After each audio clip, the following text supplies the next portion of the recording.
The words hadn't even finished echoing through the room before Browns fans felt it in their stomachs. That familiar drop, that cold realization that maybe, just maybe, they've seen this movie before and they already know how it ends. Because when Todd Monken stood at that podium and said the starting quarterback job was still open, it wasn't just a sentence. It was a trigger. And in Cleveland, triggers come with history. For weeks, the expectation around the league was clear. Shedeur Sanders was supposed to be the guy. The future. The reset button. The quarterback that finally allows Browns fans to stop living in survival mode every Sunday. But instead of clarity, they got hesitation. Instead of confidence, they got caution. And instead of excitement, they got anxiety. This wasn't just about one press conference. This was about identity, direction, trust, and whether the Browns are once again overthinking the most important position in sports. Because when you say the starting job is to be determined, what you're really saying is that nothing is settled. And in a city that has been waiting since 1999 for stability under center, uncertainty feels like betrayal. That's why the reaction was instant. Former players, media voices, fans, everyone felt it.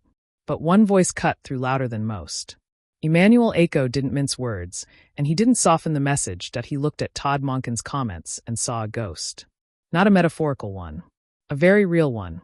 Kevin Stefanski. Acho's argument was simple but devastating. You don't come into a new locker room, especially one that's been fractured by quarterback chaos, and leave the most important role undefined. You don't inspire belief by hedging. You inspire belief by planting a flag. And according to Acho, whether Todd Monken truly believes Shedeur Sanders is ready or not doesn't even matter. You say it anyway. You say he's the guy. You let the team rally. You let the city exhale. Because if you don't, you're repeating history. Stefanski's downfall wasn't just about wins and losses. It was about indecision. It was about mixed messages. It was about a quarterback room that never felt settled. And when players don't know who their leader is, they don't know who to follow. That's the part that scares Cleveland the most. The Browns didn't just move on from Stefanski. They were supposed to be turning the page.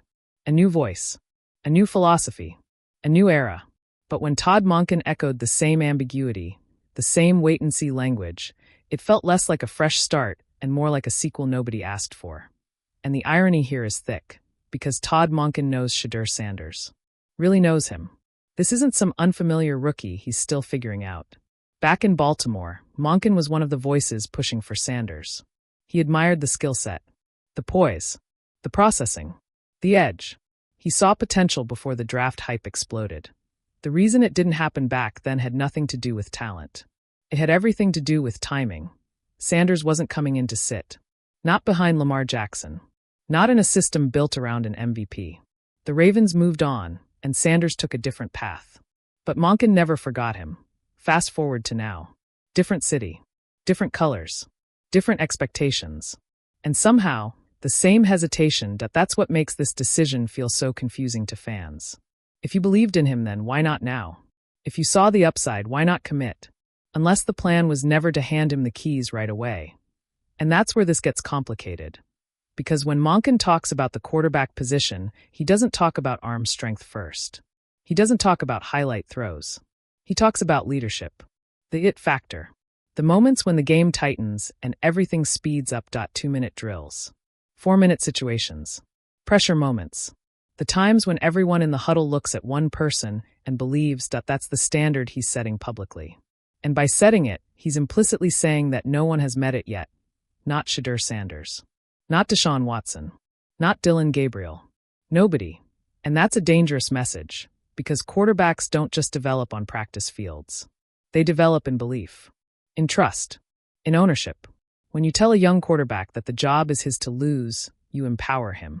When you tell him it's still open, you weigh him down. So how does Shedeur Sanders respond? Quietly. Professionally.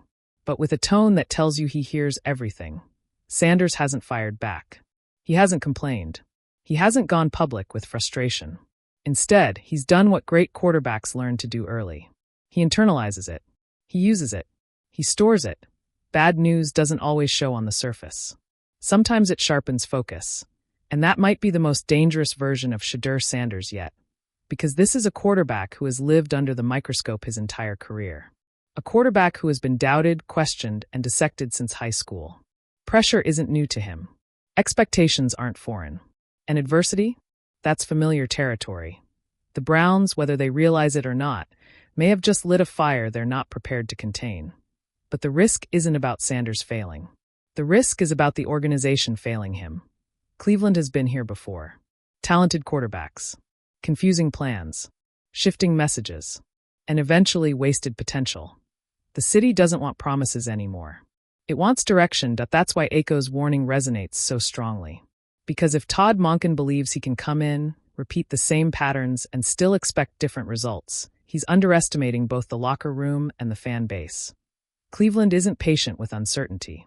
Not anymore, and the stakes couldn't be higher. Monken isn't just choosing a starter.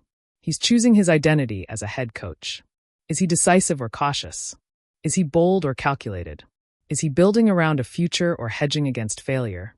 Every answer points back to the quarterback, and it doesn't stop there. Monken also announced that he'll be calling plays, just like Stefanski did. For some fans, that's another red flag. For others, it's a reason for optimism. Because Monken's track record as a play caller is strong. In Baltimore, his offenses were dynamic, efficient, and adaptable. He understands how to maximize talent. He understands how to adjust in real time. And if he commits to Shedeur Sanders, that combination could be powerful. A head coach who calls plays can shape a young quarterback's development directly. He can protect him, simplify reads, build confidence, lean into strengths. But that only works if there's commitment. If the quarterback is constantly looking over his shoulder, development slows. Decision-making tightens. Confidence erodes. That's the thin line Monken is walking right now. Because while Sanders isn't Lamar Jackson, the Monken system doesn't require him to be. It requires him to be decisive, accurate, and trusted. Those are traits Sanders has shown before. The question is whether the Browns will let him show them now. The quarterback room itself tells the story. Deshaun Watson represents the past. Dylan Gabriel represents depth. Sanders represents the future. Trying to balance all three without clarity doesn't create competition. It creates confusion, and confusion is poison in the NFL. The Browns have been searching for stability for over 2 decades. Coaches have come and gone. Quarterbacks have rotated endlessly. Systems have changed. Hope has been built and crushed on repeat. Todd Monken was hired to stop that cycle. But the early signs have fans wondering if the cycle is continuing under a different name. This isn't about rushing a rookie. This isn't about forcing a narrative. This is about leadership. When a head coach speaks, the locker room listens. When he hesitates, the locker room feels it. Shedeur Sanders doesn't need guarantees. He needs direction.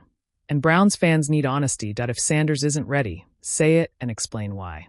If he is the future, say it and build around it. The middle ground is where franchises get stuck. That's why this moment matters more than it seems. Because decisions made in February echo in December. And right now, Cleveland is listening closely. So here's the real question, the one that will define this era before it even begins. Should Todd Monken publicly name Shedeur Sanders as the starting quarterback to unify the team? Or is caution the smarter play for long-term success? Drop your thoughts in the comments. Not just yes or no, but why? Because in Cleveland, the quarterback conversation is never just football.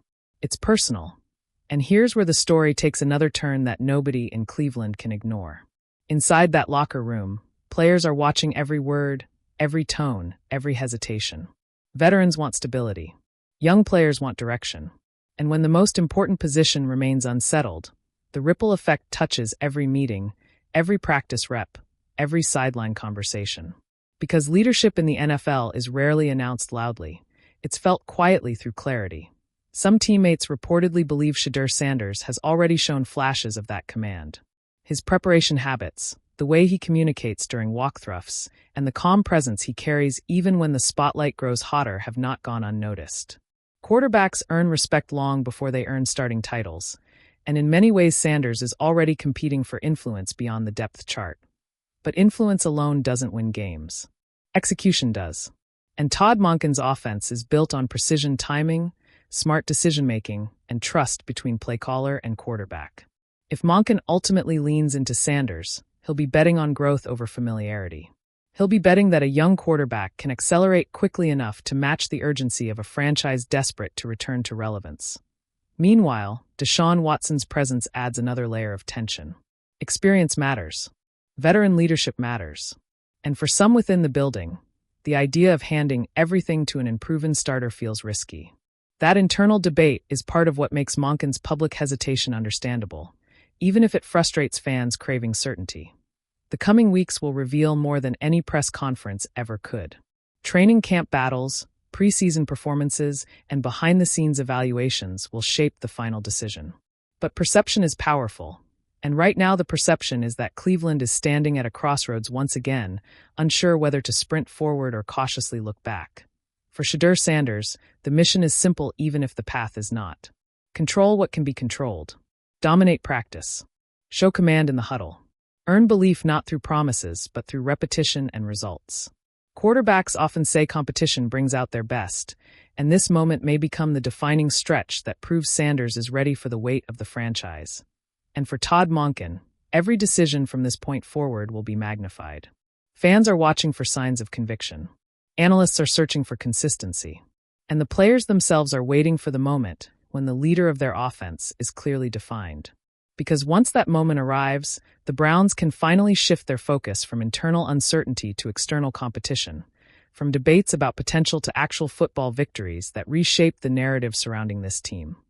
The pressure will only intensify as expectations rise and every throw becomes a headline. Cleveland has lived through false starts before, but this chapter still has the chance to end differently if bold choices replace cautious language. Whether Monken ultimately crowns Sanders or turns elsewhere, the decision must come with unwavering commitment, because half measures at quarterback rarely survive the grind of an unforgiving NFL season filled with relentless scrutiny.